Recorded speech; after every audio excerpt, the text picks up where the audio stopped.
Welcome to Talking with the Experts.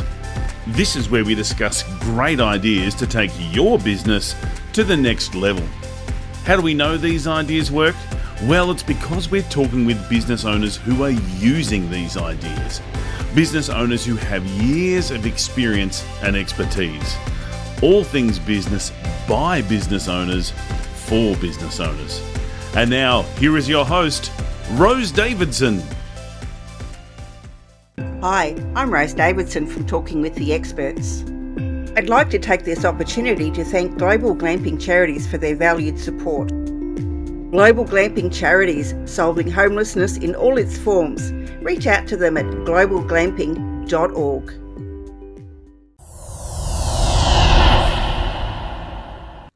Talking with the Experts.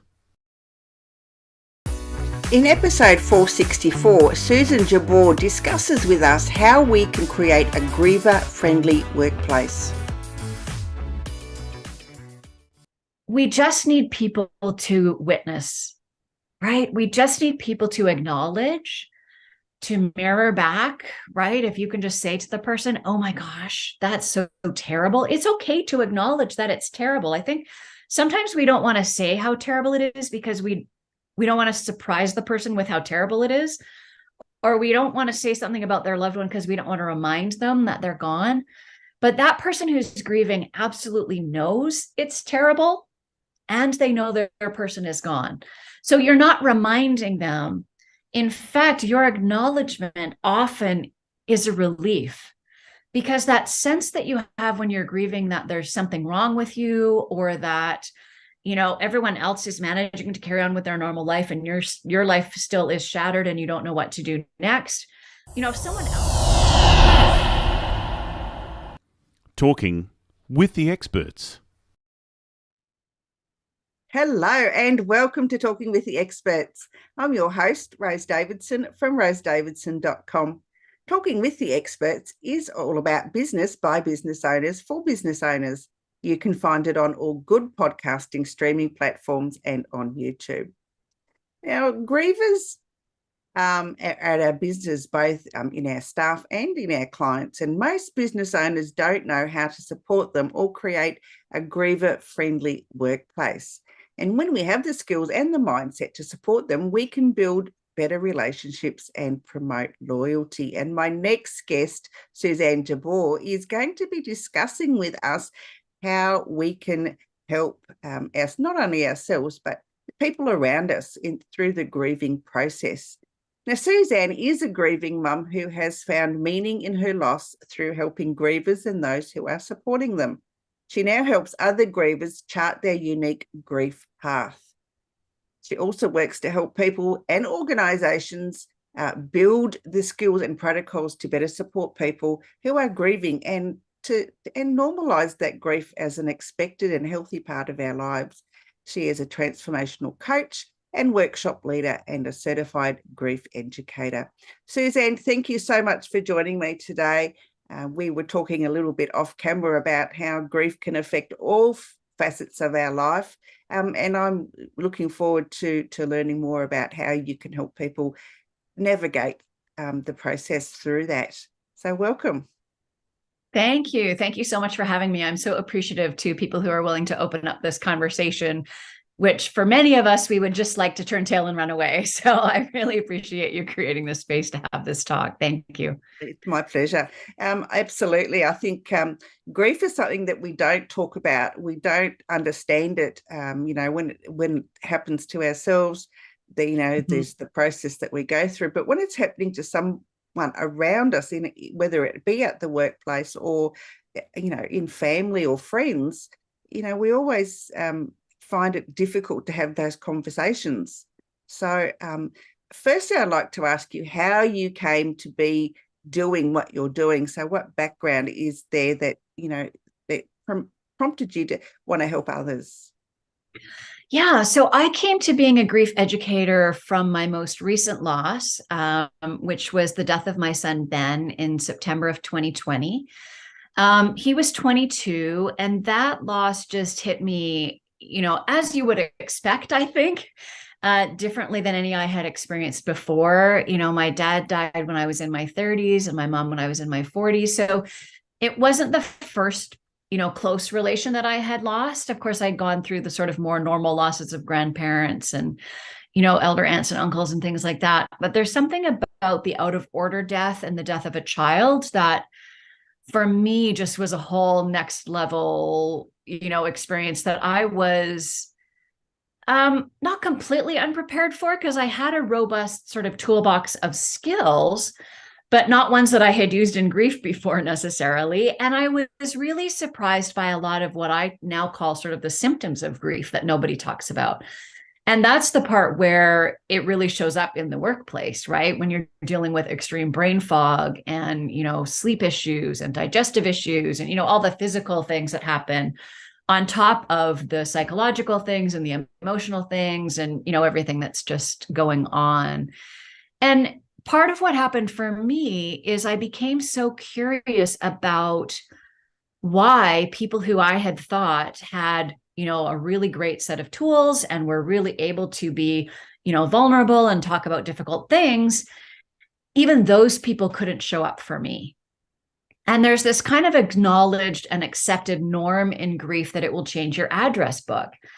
And all I could think about was to wonder why. Like, why was that the case? Why were we so scared? And I know now, because I've surveyed enough people and talked to enough people, that it's because of fear, right? We're so scared that we're going to do the wrong thing and that we're going to hurt the person that we want the most to help, that we kind of end up tangled in our fear, and then we don't do anything. And then time passes and we haven't done anything. And then it's even more awkward to do something. And now we're just all in a tangle and everyone ends up feeling isolated. And I don't think it needs to be that way. And so what I try and do with people is have these conversations ahead of time. Like, this is something that is going to happen to all of us, especially right now. Everybody is feeling grief of one form or another, coming out of the last 3 years of dealing with COVID and its impacts on our lives. And, so many of us have lost people or multiple people.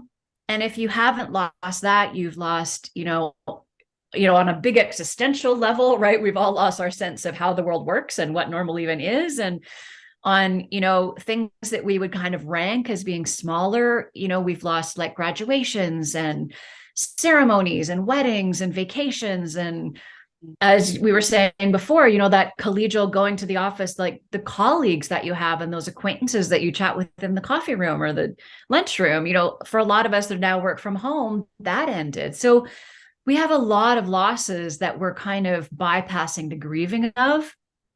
And that's part of what's really worrisome to me, and why I'm so passionate about opening up these conversations is, I don't think it needs to be that way. And I think we just all need to agree together, that it's going to be messy and we're not going to do it perfectly, but we're going to try our best. And that's how we're going to, I think, start to break down this isolation and the guilt and the shame and all of the stuff that comes up when we can't show up for each other. And then we feel badly about it. And then we're just all left feeling badly when really what we want and crave is that connection.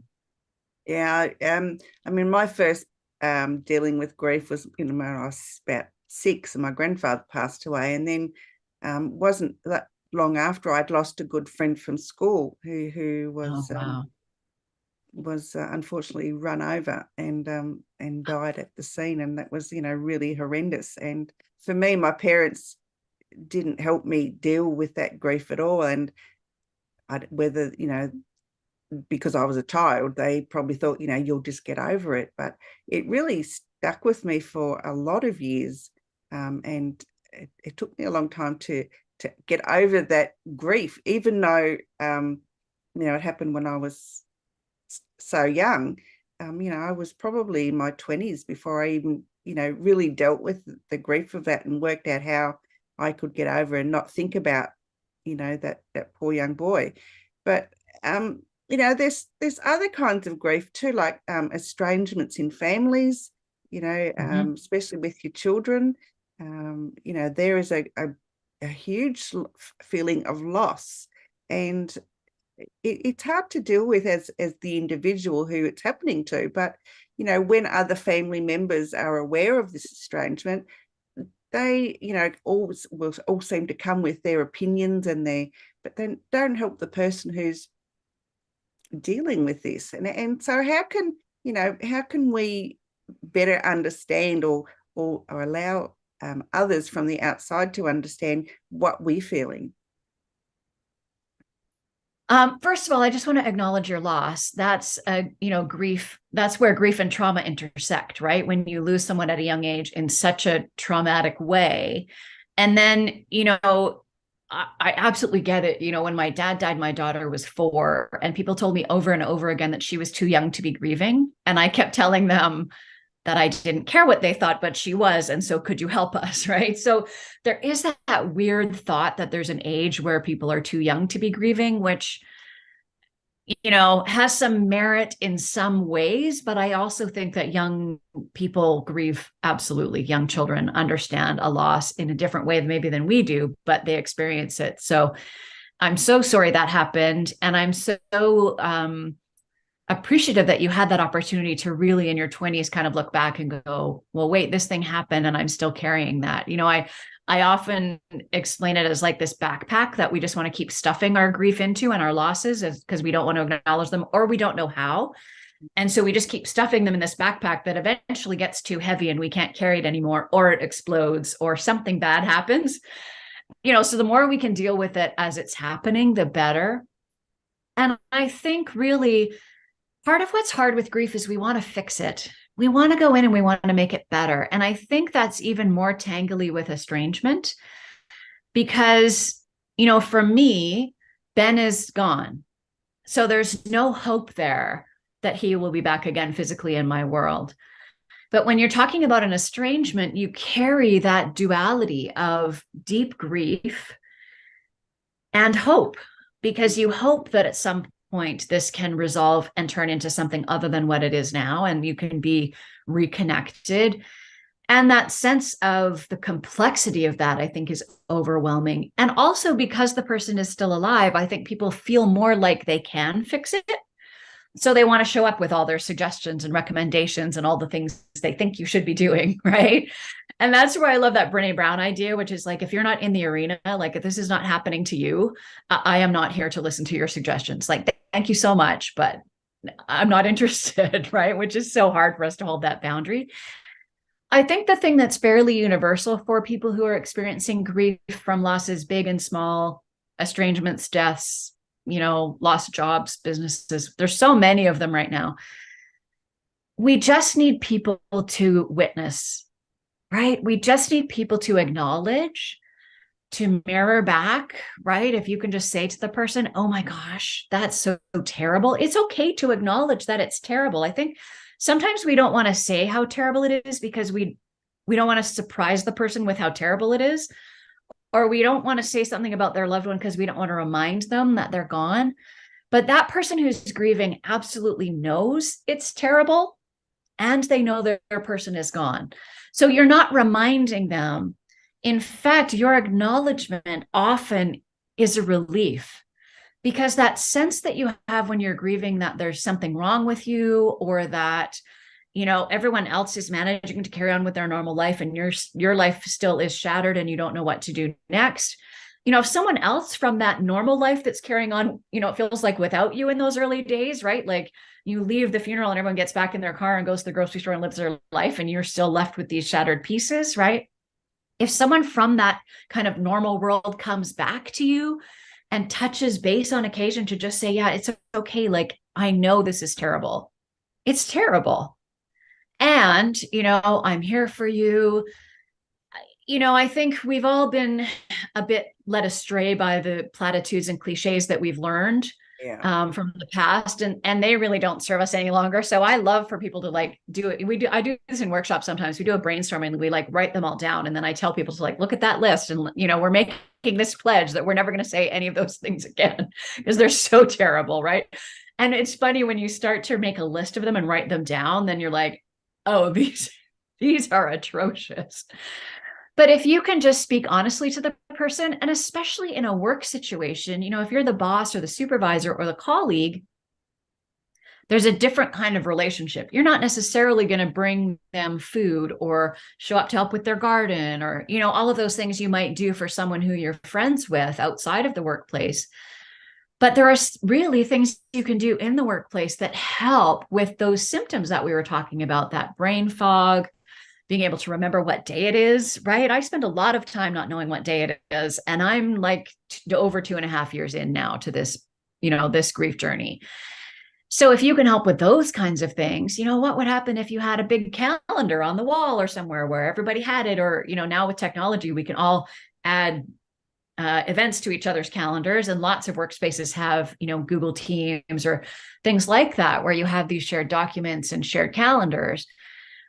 And what's interesting about it is so many of the things that often come up as ways to scaffold and support someone who's grieving ultimately help all of us.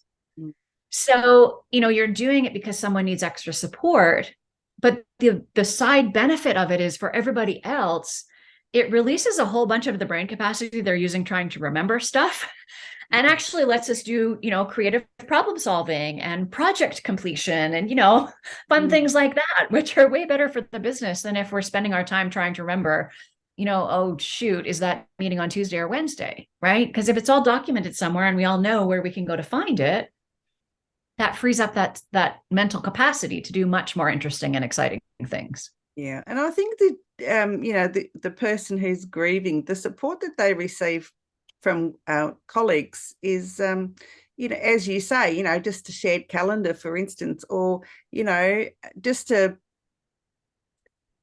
make a bit more effort to, go and have a bit of a chat to them and just check up on them and see how they're going. How's your day going? Something you need help with, just some sort of empathy and some sort of deeper connection, I think is can be so helpful to for the grieving person, that that they can know that they're supported in some way. If it's only something small, it doesn't have to be a great gesture or a huge gesture, just something small enough for them to remember and to help them navigate the shitty feelings that they're having. Yeah. And I think, there's all the practical things too, right? Like if we're doing a big project, how can we break it down? How can we share some of the load? Would it be helpful for someone to remind you about deadlines, right? That calendaring kind of stuff.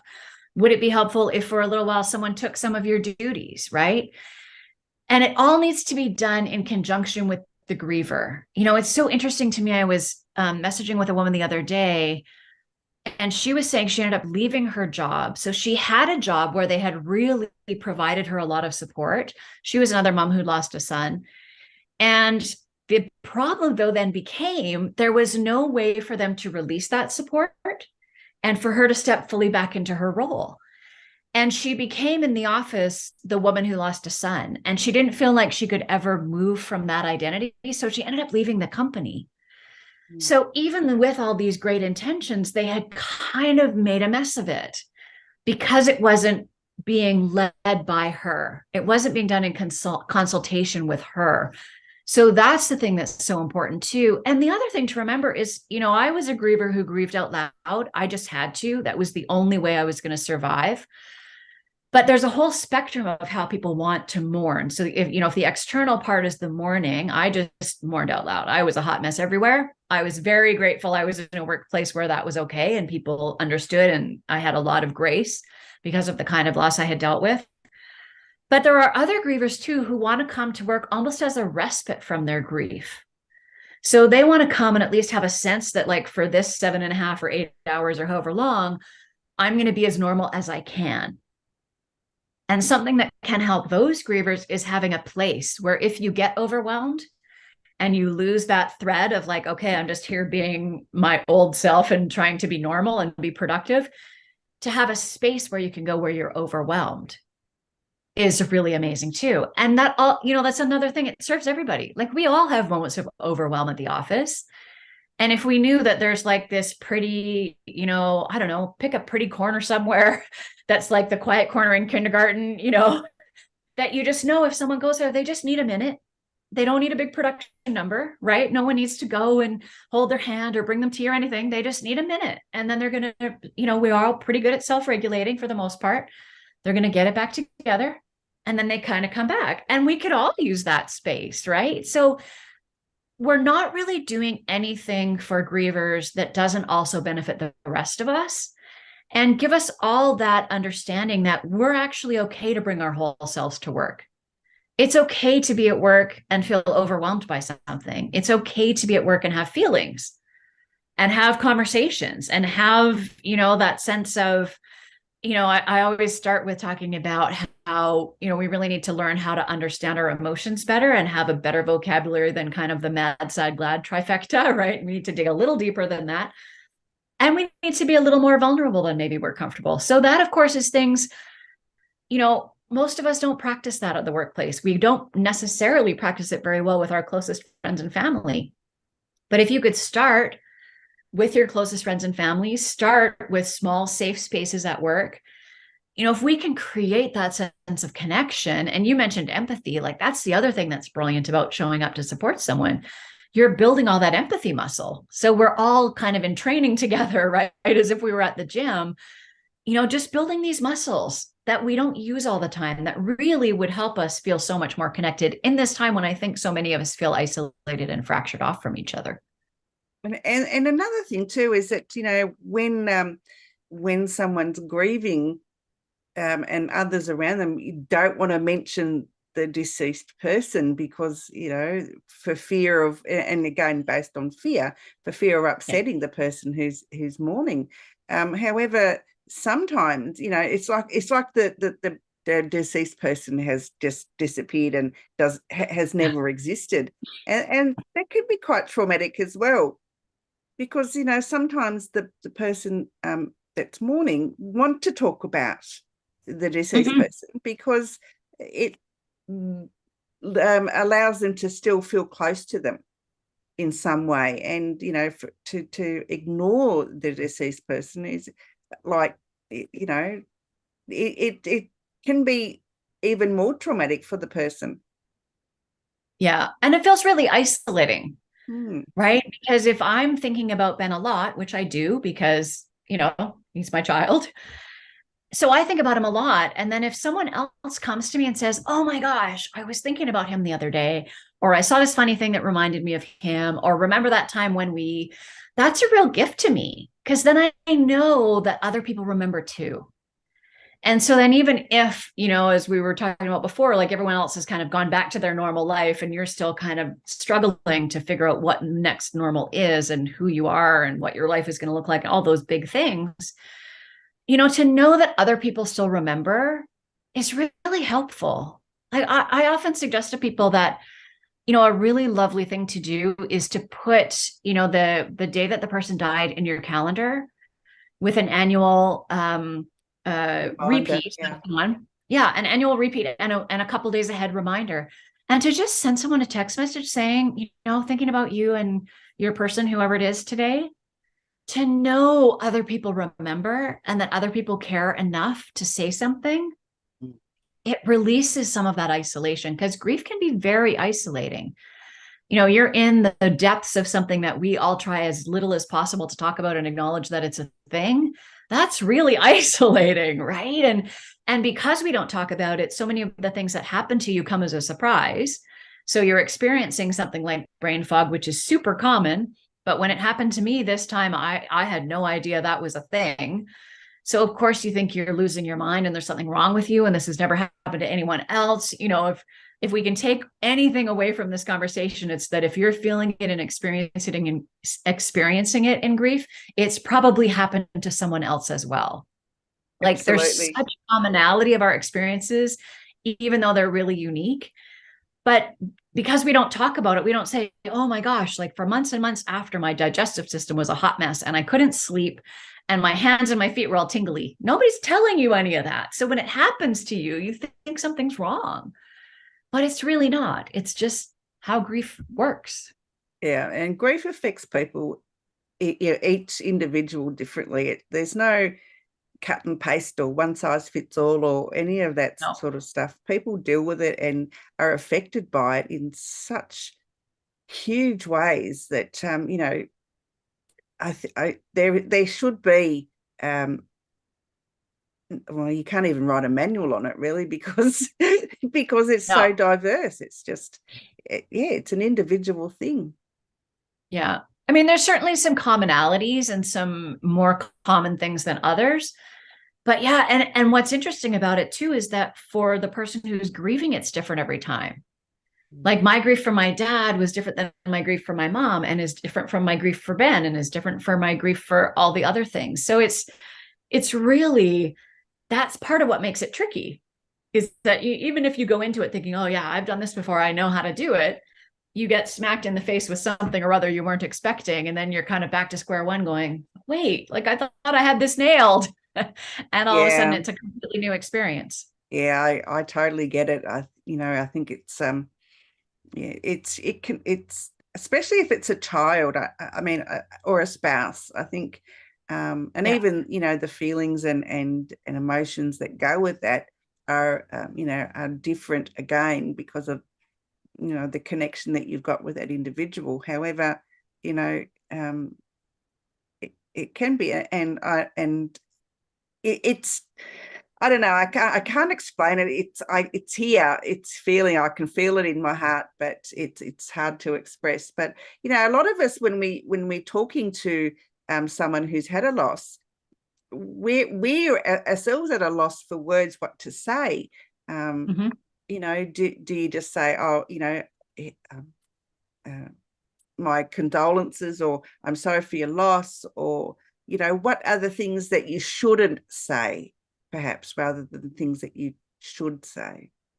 Yeah, I jokingly say, if you heard your Aunt Mildred say it to your mom at your grandma's funeral, you probably shouldn't say it, right?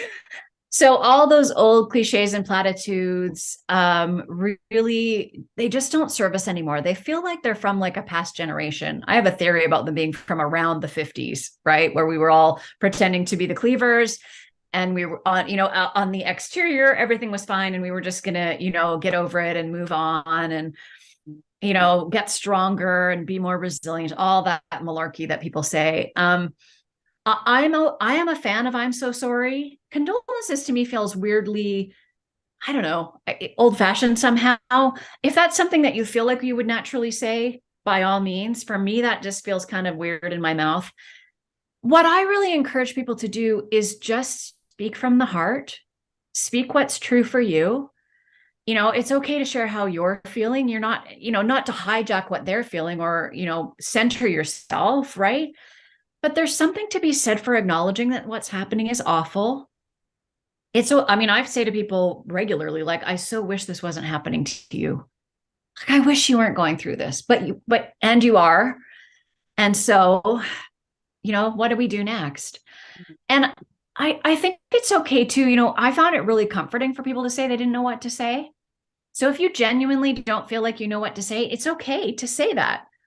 And then say whatever comes next, right? I don't know what to say. I don't know what to do. This is terrible. And I'm here for you. Yeah, and I think I love you. And I care about you. And can I make you a cup of tea? Right? I'm just here to be with you. I wish I could fix it, but I can't. So let me just be here with you. I think that is a brilliant way of going about it without stepping on anyone's toes or their feelings or their emotions at all, and not minimizing how they might be feeling, because you don't know. It's their feelings. And sometimes they just can't express how they're feeling because they don't know. Yeah. Yeah. And that's part of why, I really encourage people to find a feeling wheel or an emotion wheel. There's tons of them on the internet. Google has lots of them. They're all great. I don't need to make one because there's many, many out there. But if we can be practicing ahead of time, right? Getting down to more nuanced emotions, like breaking up that sort of mad, sad, glad trifecta we were talking about, and having that sense too of breaking up the paradigm where there's positive and negative emotions or good and bad emotions. When you're in grief, the vast majority of the ones that you're feeling all in a tangle at the same time are from that sort of more negative or bad list, if you're buying into that paradigm, which is how most of us were raised, right? We're encouraged to be happy, not grumpy, right? No parent ever said, oh, please be more grumpy, right? I wish we had, but that's not how I was raised. So you're stuck in that tangle of all those negative emotions, like the emotions you've kind of been discouraged your whole life from expressing. And that's overwhelmingly what's coming at you. So that's really disorienting too. So if we can be practicing with smaller losses, if we can be practicing with minor disappointments, then we're building our repertoire and our ability to express what's really going on for us. And then when the catastrophic ones happen, we've built that muscle a little bit. So we have a little bit more ability to express what's really going on for us and to show up for someone who's in that place more honestly and more vulnerably. Yeah, I think honesty is always the best policy. Yeah. Suzanne, where can people find you if they want to work with you? The best place to find me is on my website, which is alivedexperience.com. And there's links there to all my social media. So if you're a Facebook person, you can click there, Instagram, all those kinds of places. There's links there, which is the easiest way to find people on those places. And any workshops that I have coming up are listed there. I have a newsletter, so you can sign up for the newsletter and get my calling them tips and tricks always sounds kind of weird. So ideas and suggestions, I'm playing with that languaging. It's better. Funny when, when you're talking about grief, to say like my best tips and tricks just seems kind of flippant somehow. No, ideas and suggestions, just ways to kind of open that conversation, ways to talk about it. And I break those down always in the newsletter, something for if you're grieving, if you're supporting someone, and then what about at work? Like, how do we make this work in our companies? And really create a space where it's okay to come as your whole self to work, not in a way that's, disruptive or inappropriate, but you can come as your whole self. And we all have, we're all carrying something. And if we can carry those burdens together, it's just somehow easier. Absolutely. Now, you shared with me a document that you want me to pass on to our viewers and listeners. So can you explain what that document is, please?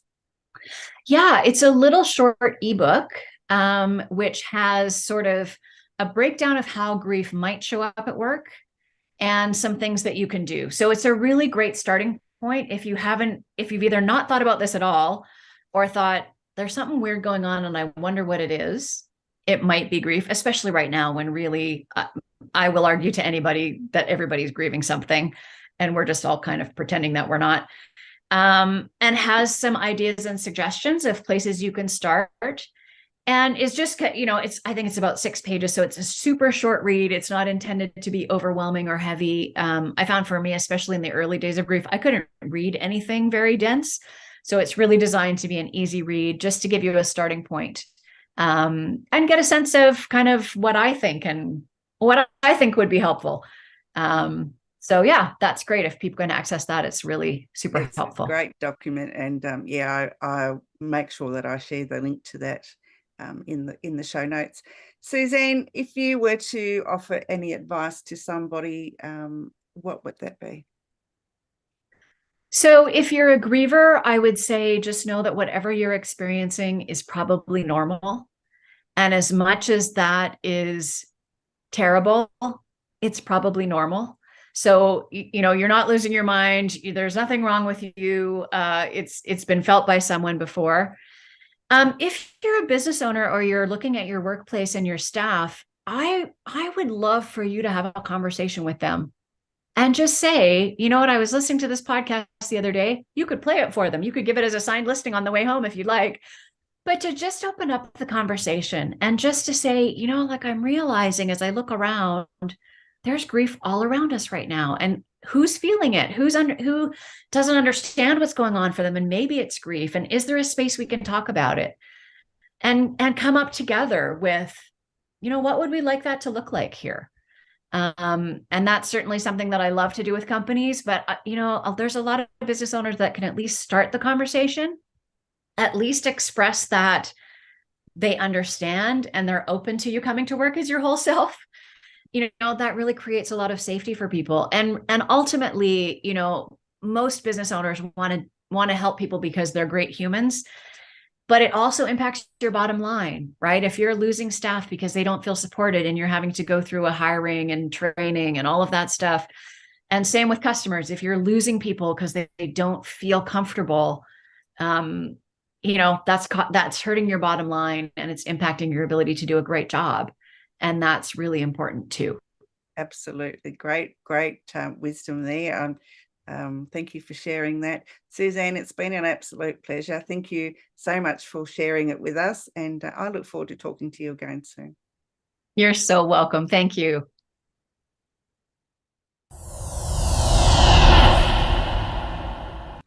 Talking with the experts.